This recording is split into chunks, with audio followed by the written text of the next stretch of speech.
नमस्कार दोस्तों, मैं प्रदीप कुमार आपका प्रशासनिक गुरुकुल में स्वागत करता हूं। दोस्तों, पिछली क्लास में हमने किया था विधानसभा, उत्तर प्रदेश की विधानमंडल का एक इंपॉर्टेंट कंपोनेंट, उत्तर प्रदेश की राज्य व्यवस्था का एक इंपॉर्टेंट कंपोनेंट विधानसभा, जहां जनता के द्वारा चुने गए सीधे प्रतिनिधि शामिल होते हैं, जिन्हें एमएलए हम लोग कहते हैं, विधायक हम लोग कहते हैं।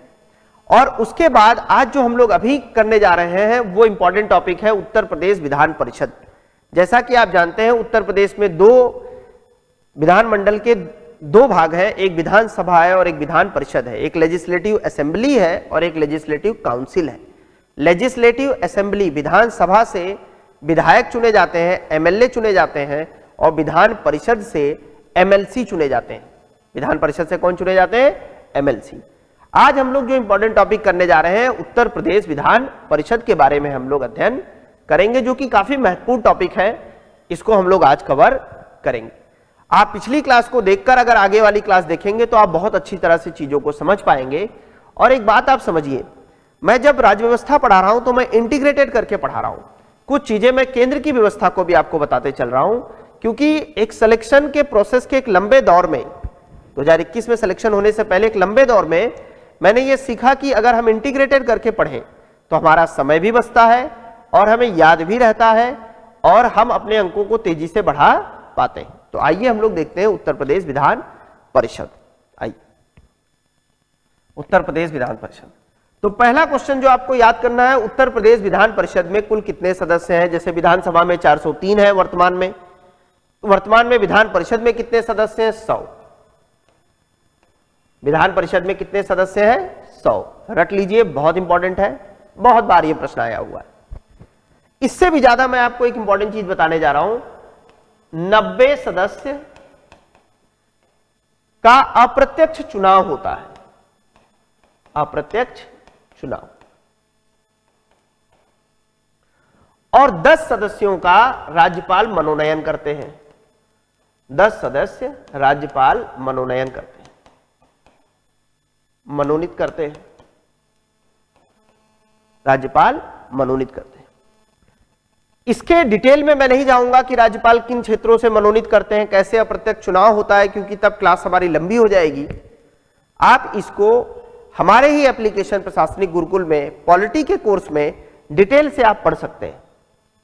तो इसको मैं यही होल्ड कर रहा हूं, पर आप समझिए कि 100 सदस्य में 90 सदस्य का चुनाव अप्रत्यक्ष होता है, अर्थात उन्हें जनता नहीं चुनती। कहने का मतलब है सीधे जनता नहीं चुनती, जनता के जो प्रतिनिधि हैं वो चुनते हैं। और 10 सदस्य राज्यपाल मनोनीत करते हैं डिफरेंट क्षेत्र के विशेषज्ञों को। कला, संस्कृति, सहकारिता, इन क्षेत्रों से मनोनयन होता है। तो पहला आप समझ गए, उत्तर प्रदेश में विधान परिषद की सीटें कितनी है? 100। एक चीज और समझिए जो ज्यादा महत्वपूर्ण है, जो बताना भी जरूरी है, वो ये है कि विधान परिषद की सीटें कितनी होंगी, इसके बारे में संविधान क्या कहता है। तो इसके संविधान कहता है विधानसभा के कुल सदस्य संख्या का 1/3 से अधिक नहीं होगा। इसको नोट कर लीजिए, बहुत बार क्वेश्चन आया है। विधानसभा की कुल सदस्य संख्या, कुल सदस्य संख्या के 1/3 से अधिक नहीं होगा, से अधिक नहीं होगा। क्लियर? उत्तर प्रदेश विधान परिषद में 100 सदस्य हैं। 100 ही क्यों है? क्योंकि संविधान ही कहता है विधानसभा के कुल सदस्य संख्या का 1/3 से अधिक नहीं होगा। इसका मतलब 100 अगर सीटें हैं तो 33 ही विधान परिषद के सदस्य हो सकते हैं। तो यहां पर 400 सीटें हैं, इसलिए 100 विधान परिषद के सदस्य बनाए गए हैं। पर मिनिमम कितने होंगे? संविधान मिनिमम की भी बात करता है। विधान परिषद में 40 से कम सदस्य भी नहीं होंगे। ये दोनों याद कर लीजिए, ये दोनों क्वेश्चन बहुत बार आया है, वेरी वेरी इंपॉर्टेंट, और बहुत गलत होता है। तैयारी के दौरान, सिलेक्शन के पहले मुझसे भी ये गलत हो जाता था। तो आप इसको समझिए, विधान परिषद में कुल सदस्य कितने होंगे, विधानसभा की टोटल सदस्य संख्या गुणे 1/3 करेंगे, विधान परिषद की सदस्य संख्या को निकाल लेंगे लगभग, और 40 से कम नहीं होगी। अगर 1/3 40 से कम आ रही है तो वहां पर 40 सदस्य विधान परिषद के होंगे। यह बात आपको याद रखना है। अगला क्वेश्चन, विधान परिषद के सदस्यों का कार्यकाल कितना होता है? कार्यकाल तो 6 वर्ष होता है। विधान परिषद के सदस्यों का कार्यकाल कितना होता है? 6 वर्ष होता है। विधान परिषद की सदस्यता मिलने के बाद आप 6 वर्ष का कार्यकाल जरूर पूरा करेंगे।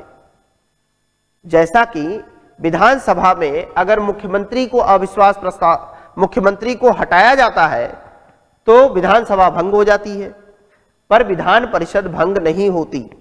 इसका मतलब अगर आप विधान परिषद से एमएलसी बन गए, विधान परिषद से क्या बना जाता है? एमएलसी, और विधानसभा से क्या बना जाता है? एमएलए। अगर आप एमएलसी बन गए तो आप 6 साल का कार्यकाल जरूर पूरा करेंगे, चाहे मुख्यमंत्री ही बदल जाए, पर आप कार्यकाल पूरा करेंगे। पर अगर आप विधायक बने और आपके मुख्यमंत्री की सरकार गिर गई तो आप विधायक भी नहीं रहेंगे, फिर से चुनाव होगा। तो ये अंतर है, ये समझिए। दूसरा पॉइंट, इसके 1/3 सदस्य प्रत्येक 2 वर्ष में हटेंगे, मतलब वो 6 साल अपना पूरा कर लेंगे। हर 2 साल में 1/3 सदस्य हटेंगे, 1/3 सदस्यों का चुनाव होगा, जैसे अभी यूपी में विधान परिषद का चुनाव संपन्न हुआ है। जिसके पास जितने ज्यादा विधायक होंगे उसी रेशियो में वो विधान परिषद में सदस्यों को बना पाएगा। इसको डिटेल से समझने के लिए आप पॉलिटी वाली हमारे ही प्रशासनिक गुरुकुल के एप्लीकेशंस पर जाइए, वहां से आप पॉलिटी की चीजों को परचेज करिए और वहां से आप चीजों को पढ़ सकते हैं। तो यहां पर मैंने क्या बताया, संविधान जो ये है, संविधान वो विधानसभा की कुल सदस्य संख्या का कितना विधान परिषद के लिए होना चाहिए? 1/3 ये संविधान कहता है। कार्यकाल हमने देख लिया 6 वर्ष का होगा। अस्थाई कार्यकाल होता है। कैसा होता है? अस्थाई कार्यकाल होता है। इसका मतलब है इसके सदस्य जो हैं वो परमानेंट 6 वर्ष पूरा करते हैं। तो चलिए ये चीज खत्म हुई। आगे हम लोग बढ़ते हैं कि इसकी पहली मीटिंग कौन हुई, इसके पहले सभापति कौन बने, आइए उन चीजों को देखा जाए। पहली मीटिंग इसकी जो हुई 1937 में हुई। विधान परिषद की पहली बैठक 1937 में हुई। तो आपके दिमाग में क्वेश्चन आना चाहिए कि विधान परिषद की अगर बैठक होती है तो विधानसभा में बैठक की अध्यक्षता कौन करता है? अध्यक्ष करते हैं। जैसे मैंने बताया सतीश महाना जो बीच वाले चेयर में बैठते हैं और सभी सदस्य उन्हीं के निर्देशों का पालन करते हैं। देखा होगा आपने, अगर कभी टीवी पे देखा होगा तो वहां पर विधान परिषद में सभापति होते हैं, अध्यक्ष नहीं होते। नाम क्या यूज किया जाता है? सभापति, चेयरमैन। तो हम लोग पहला सभापति पढ़े, क्योंकि पहले सभापति से लेकर वर्तमान सभापति तक क्वेश्चन आते हैं। तो पहले सभापति कौन थे? Doctor sir Sitaram. फर्स्ट कौन थे? Doctor sir Sitaram. ये तो आपने सभापति मतलब जो विधान परिषद में बीच में ऊपर वाली चेयर पे बैठेंगे, जो सभी माननीय सदस्यों को निर्देश देंगे, उनको कहा जाता है सभापति। पर एक बार क्वेश्चन उप सभापति में भी पूछा था। फर्स्ट उप सभापति कौन होता है? सभापति की अनुपस्थिति में जो उप सभापति होते हैं वो सदन का संचालन करते हैं। तो ये कौन है? बेगम इजाज रसूल। ये नाम याद कर लीजिए, प्रथम उप सभापति थे। ये तो आपने खत्म कर दिया 1937 वाला पार्ट। अब आजादी के बाद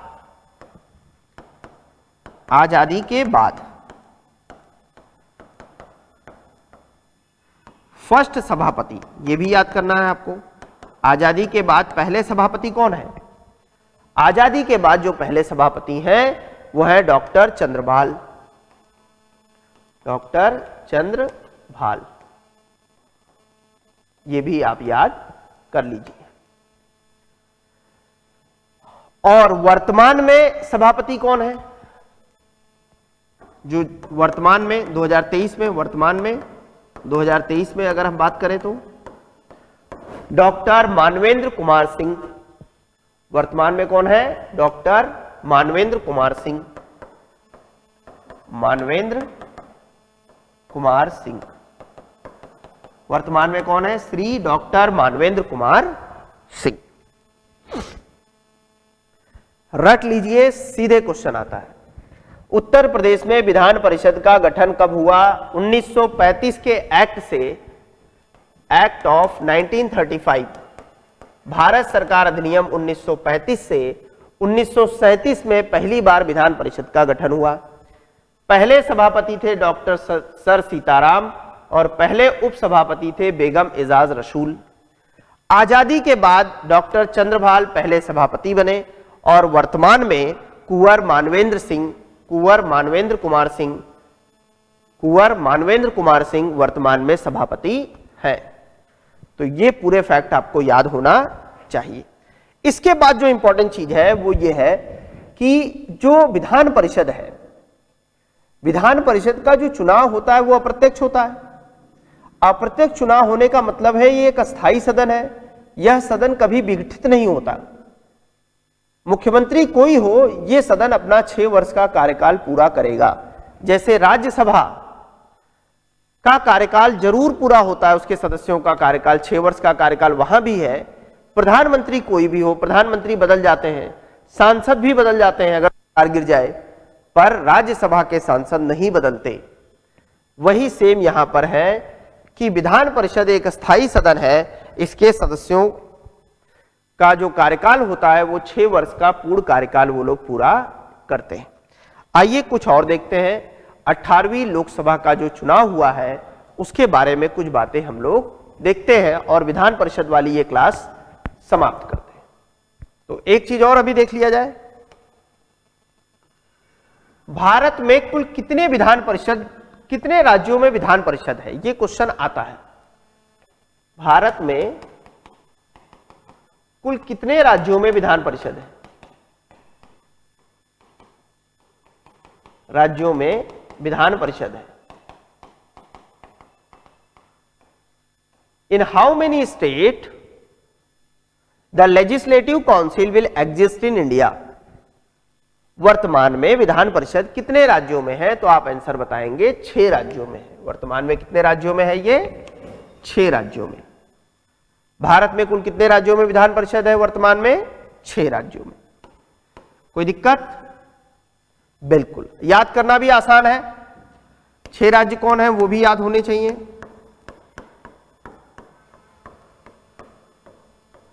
पहला तो आप याद ही कर लेंगे, यूपी पढ़ ही रहे हैं हम लोग, यूपी में तो है ही है, बड़ा राज्य है। यूपी के बगल में एक राज्य है बिहार, बिहार में भी है। अब आप जाइए महाराष्ट्र, यूपी के बाद सबसे बड़ी आबादी वाला राज्य कौन है? महाराष्ट्र। तो आप लिख लीजिए महाराष्ट्र में है। महाराष्ट्र के बगल में कर्नाटक, कर्नाटक में है। आंध्र प्रदेश में है और तेलंगाना में है, तेलंगाना में है। बच्चे जो गलती करते हैं वो जम्मू कश्मीर में भी मार देते हैं। जम्मू एंड कश्मीर में विधान परिषद अब नहीं है, पहले थी। विधान परिषद अब नहीं है, याद रखिए। जम्मू कश्मीर में अब विधान परिषद नहीं है। कब हटा? वो एक्ट याद करिए, Jammu and Kashmir reorganisation act, पुनर्गठन अधिनियम, रीऑर्गेनाइजेशन एक्ट, पुनर्गठन अधिनियम 2019 द्वारा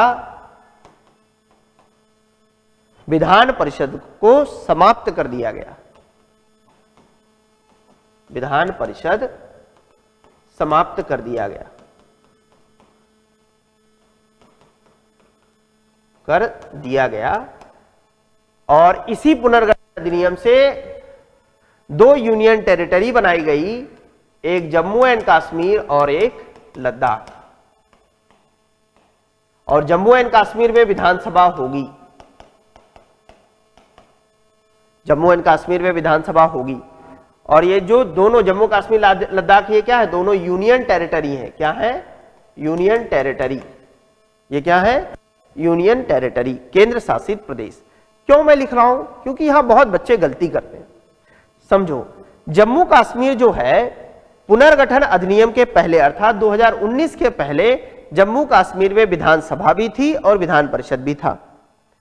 पर आप जानते हो जम्मू कश्मीर पुनर्गठन अधिनियम 2019 द्वारा आर्टिकल 370 को समाप्त किया गया। आर्टिकल 370 जम्मू एंड कश्मीर को विशेष राज्य का दर्जा देता है। यह माननीय यशस्वी गृह मंत्री अमित शाह का सबसे असाधारण कार्यों में से एक है। आर्टिकल 370 जम्मू कश्मीर के संदर्भ में समाप्त करना एक बहुत ही अविस्मरणीय कदम है राष्ट्रीय एकता के लिए। फिर क्या किया, जब आर्टिकल 370 खत्म कर दिया तो जम्मू कश्मीर को कहा कि इसको दो भाग में बांटो, एक बनाया जम्मू एंड कश्मीर और एक बनाया लद्दाख, और दोनों को कहा दोनों केंद्र शासित प्रदेश होंगे। पर एक कंडीशन जोड़ दी, कहा जम्मू एंड कश्मीर जो केंद्र शासित प्रदेश होगी वहां विधानसभा भी होगी, जैसा कि दिल्ली में है। दिल्ली में विधानसभा है ना, अरविंद केजरीवाल मुख्यमंत्री हैं। इसका मतलब वहां पर भी जम्मू एंड कश्मीर में भी विधानसभा होगी और कोई मुख्यमंत्री बनेगा। अभी परिसीमन आयोग वहां पर काम कर रहा है, उसने अपनी रिपोर्ट दे दी है। बहुत जल्द जम्मू कश्मीर में चुनाव कराया जाएगा और वहां मुख्यमंत्री और विधानसभा का गठन होगा। तो ये पूरा मैंने बैकग्राउंड और करंट आपको जोड़ के बता दिया ताकि इस साल 2023 में जो भी पेपर दें क्लियर रहे। एक डेट आपको याद रखनी है, जम्मू कश्मीर पुनर्गठन अधिनियम बिल आया कब? 2019। ये वाला आप रट लीजिए। जम्मू कश्मीर पुनर्गठन अधिनियम कब आया? 2019 में आया। ये आपको याद रखना। कितने राज्यों में है याद करना आसान है, 6 राज्यों में विधान परिषद है। ये बात आपको याद हो गई। आइए कुछ और बातें हम लोग देखते हैं। विविध, अगला जो इंपॉर्टेंट चीज है वो विविध। विविध हम लोग थोड़ा सा देखते हैं जहां से क्वेश्चन आता है। समझिए, वर्तमान में यूपी विधानसभा में कितनी महिलाएं हैं?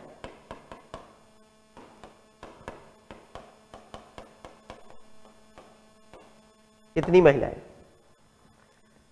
ये क्वेश्चन अभी आंसर मैं बता रहा हूं। विधान परिषद का गठन किस अनुच्छेद से होता है?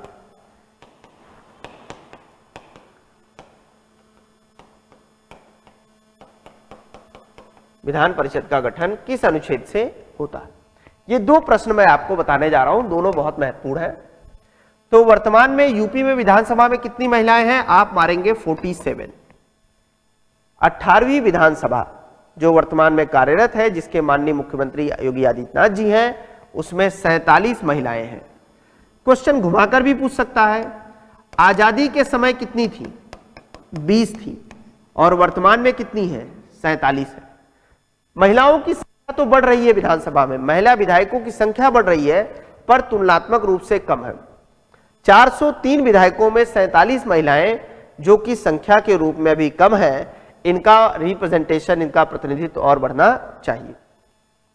विधान परिषद लेजिस्लेटिव काउंसिल का गठन किस आर्टिकल से होता है? आर्टिकल 169। किस आर्टिकल से होता है? आर्टिकल 69। और इसके गठन और आज गठन की स्वीकृति कौन देता है? संसद। ये क्वेश्चन आया हुआ है, याद रखिएगा।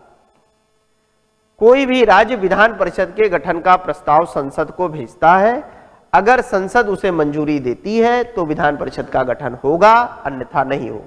जैसे पश्चिम बंगाल ने विधान परिषद के गठन के लिए एक प्रस्ताव केंद्र को भेजा है, संसद को भेजा है, पर अभी मंजूरी नहीं मिली है। तो ये क्वेश्चन याद रखना है। आर्टिकल 169 के तहत विधान परिषद का गठन होता है और गठन करने की जिम्मेदारी, फाइनल निर्णय संसद करती है। याद रखिएगा, विधान परिषद राष्ट्रपति गठित नहीं करता, संसद गठित करता है। बच्चे ये गलती बहुत ज्यादा करते हैं। और वर्तमान में कितनी यूपी में विधानसभा में महिलाएं हैं? 47 महिलाएं वर्तमान में यूपी विधान परिषद में कार्यरत हैं। इसी के साथ हमने विधानसभा और विधान परिषद के बारे में सारी चीजें देख ली। और जो वर्तमान में मुख्यमंत्री हैं उन्होंने 25 मार्च 2022 को शपथ ली।